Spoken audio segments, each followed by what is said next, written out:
அன்பின் பிதாவே, காலை வேலைக்காக மக்கள் நன்றி செலுத்துகிறோம். எங்களோடு கூட இருக்கிறவரே மை ஸ்தோத்தரிக்கிறோம். எங்களை வழி நடத்துகிறவரே மை ஸ்தோத்தரிக்கிறோம். எங்களை பலப்படுத்துகிற கிறிஸ்துவே மை ஸ்தோத்தரிக்கிறோம்.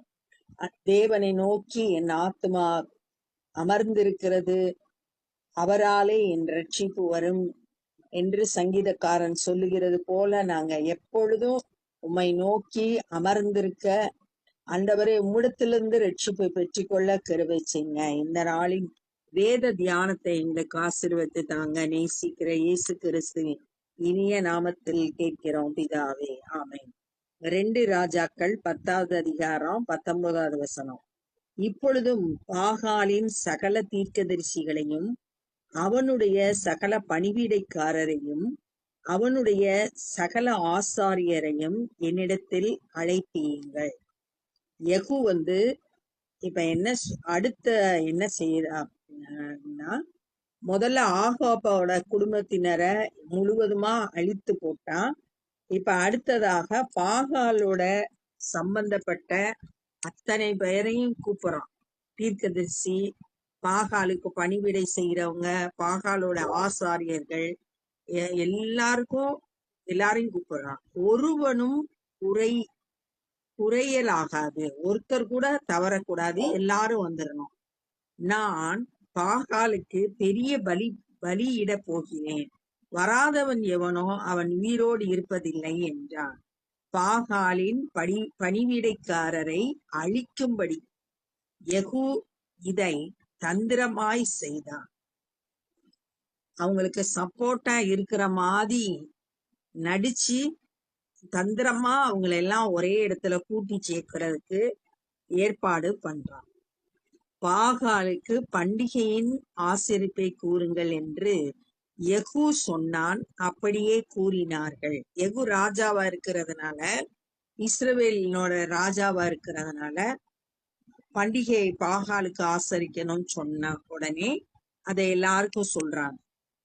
யெகூ இஸ்ரவேலின் தேசம் எங்கும் இதை சொல்லி அனுப்பினபடியினால் பாகாலின் பணிவிடைக்காரர் எல்லாரும் வந்தார்கள். வராதவன் ஒருவனும் இல்லை, ஒருத்தர் கூட விடுபடல, எல்லாரும் வந்துட்டாங்க.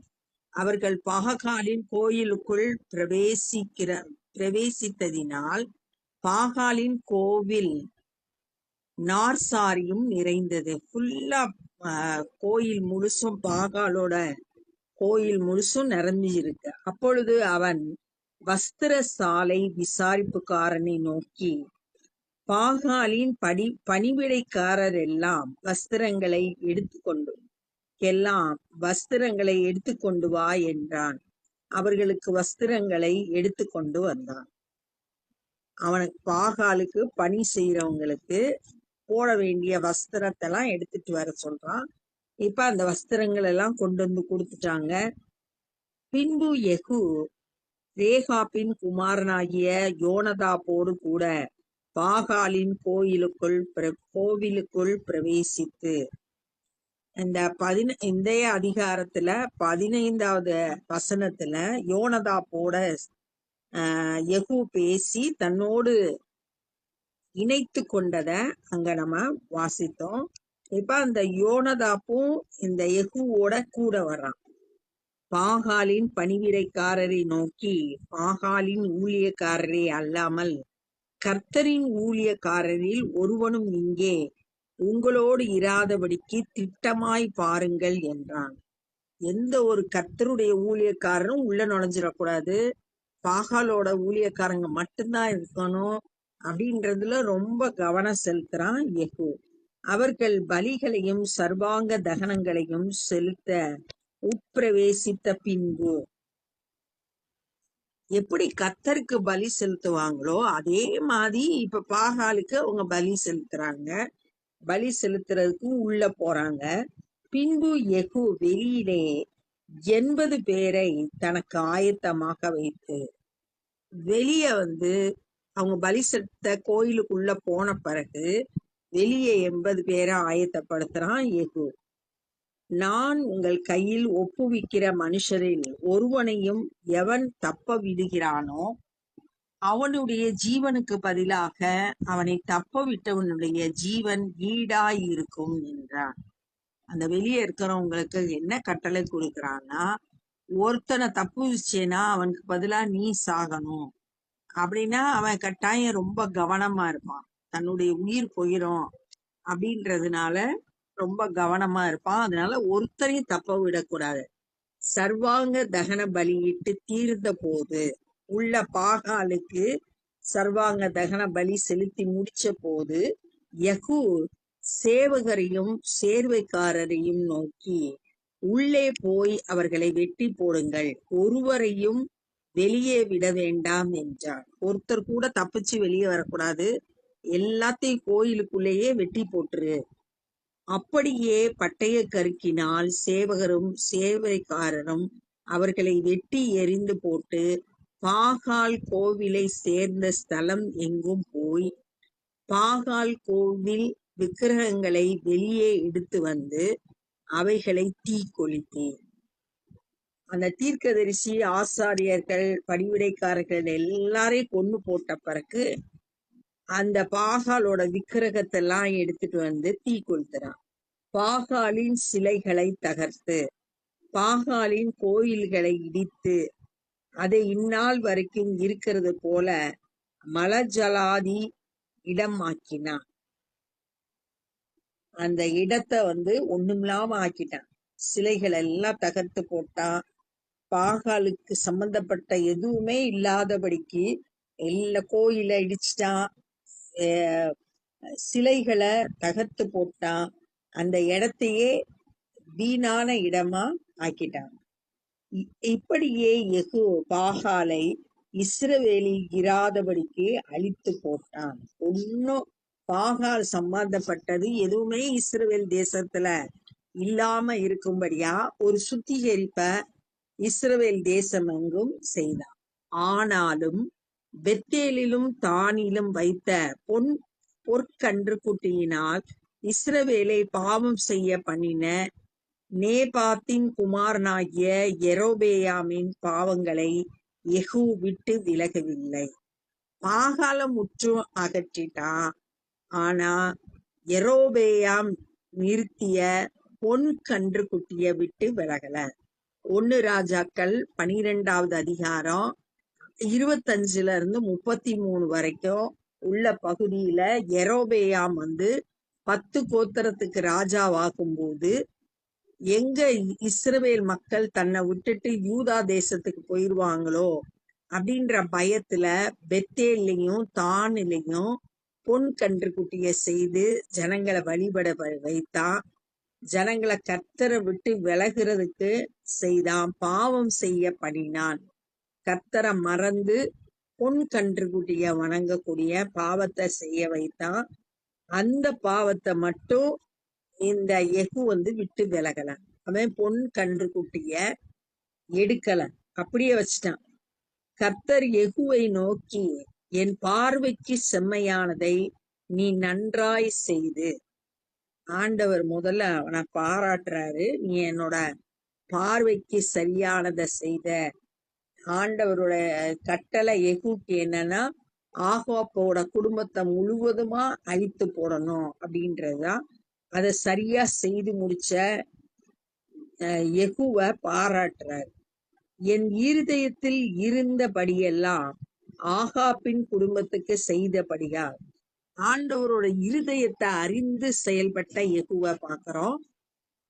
இருதயத்தில் இருந்தபடியெல்லாம் ஆகாப்போட குடும்பத்துக்கு செய்தபடியால் உன் குமாரர் இஸ்ரவேலின் சிங்காசனத்தின் மேல் 4 தலைமுறையாக வீற்றிருப்பார்கள் என்றார்.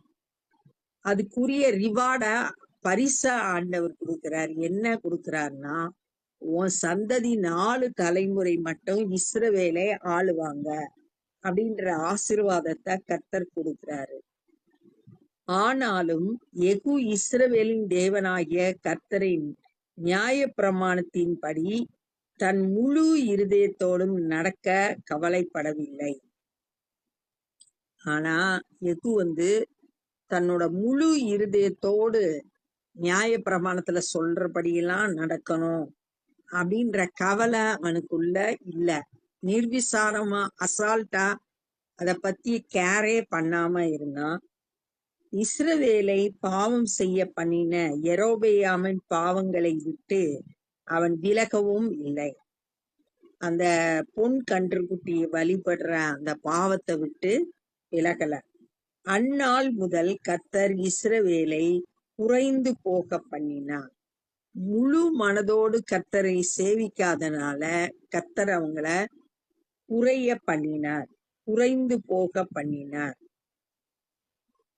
ஆசகேல் அவர்களை இஸ்ரவேலின் எல்லைகள் எல்லாம் முறிய அடித்து, ஆசகேல்ன்றது சீரியா தேசத்தோட ராஜா. இந்த சீரியா தேசத்தோட ராஜா இஸ்ரவேலரை முறியடிக்கிறார்.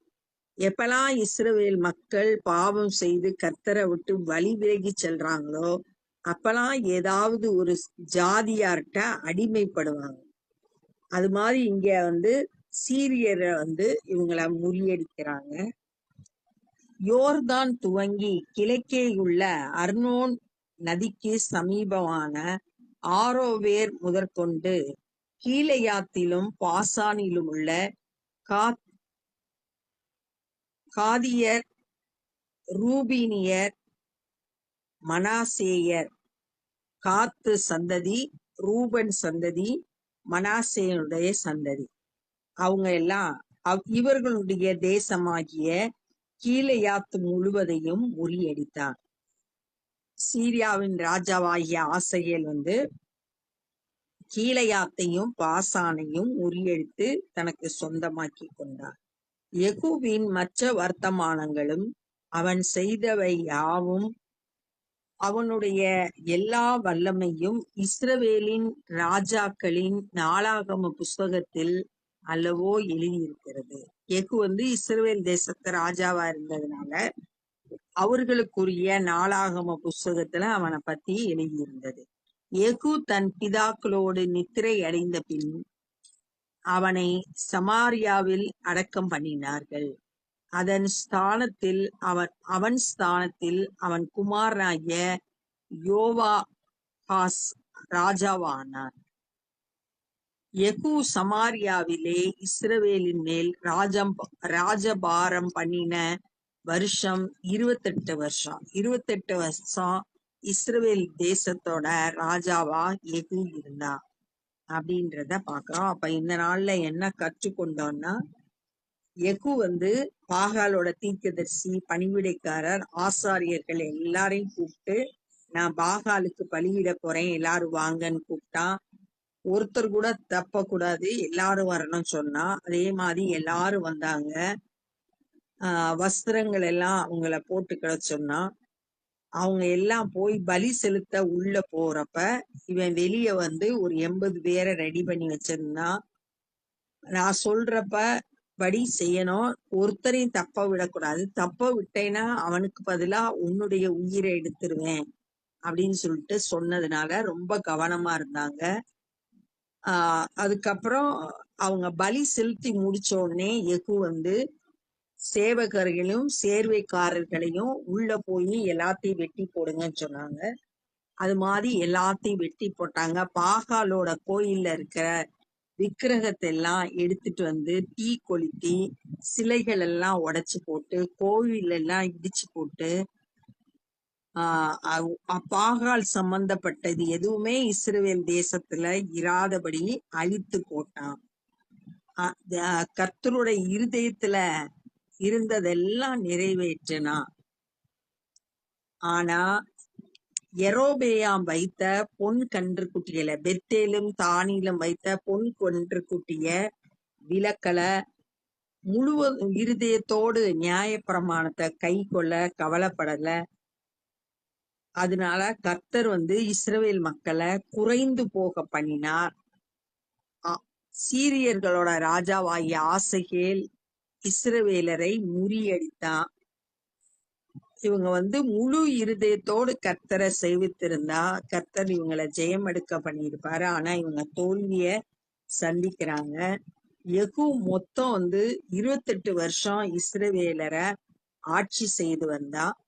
அவனை சமாரியாவுல அடக்கம் பண்ணினாங்க அப்படின்றத இந்த நாள்ல நம்ம தியானிச்சோம். இப்ப ஜெபம் பண்ண போறோம். அன்பின் பிதாவே, இந்த நாள்ல நாங்க கற்றுக்கொண்ட அந்த வேத பகுதிக்காய் நன்றி செலுத்துகிறோம். உம்முடைய இருதயத்துல இருக்கிறத அறிந்து அதை செயல்படுத்தி முடித்த யெகோவாக்காய் உம்மை துதிக்கிறோம். அது போல நாங்களும் உம்முடைய இருதயத்துல இருக்கிறத அறிந்து செயல்பட எங்களுக்கு கிருபை செய்யுங்கப்பா. ஆண்டவரே, உமக்கு பிரியமில்லாத எல்லா காரியத்தையும் ஆண்டவரே நாங்க எங்களை விட்டு அகற்ற எங்களுக்கு உதவி செய்யுங்க. ஆண்டவரே, உத்தமமாய் உம்மை பின்பற்ற கிருபை தாங்க. முழு இருதயத்தோடு உம்மை சேவிக்க எங்களுக்கு உதவி செய்யுங்க. எல்லா பொல்லாப்புக்கும் எங்களை விலக்கி காத்து கொள்ளுங்க. இந்த நாள்ல சுவிசேஷ பணி செய்யறவங்கள உம்முடைய கரத்துல எடுத்து பயன்படுத்துங்க. அநேகர் சத்தியத்தை அறிந்து விடுதலை பெறட்டும். நாங்களும் உடைய ராஜ்ய பணியிலே எங்களுக்குரிய பணியை செய்து முடிக்க கிருபை தாங்க. நேசிக்கிற இயேசு கிறிஸ்துவின் இனிய நாமத்தில் கேட்கிறோம் பிதாவே, ஆமீன். என் ஆத்துமாவே கர்த்தரை ஸ்தோத்திரி, என் முழு உள்ளமே பரிசுத்த நாமத்தை ஸ்தோத்திரி. என் ஆத்துமாவே கர்த்தரை ஸ்தோத்திரி, கர்த்தர் செய்த சகல உபகாரங்களை மறவாதே. ஆமென். God bless you.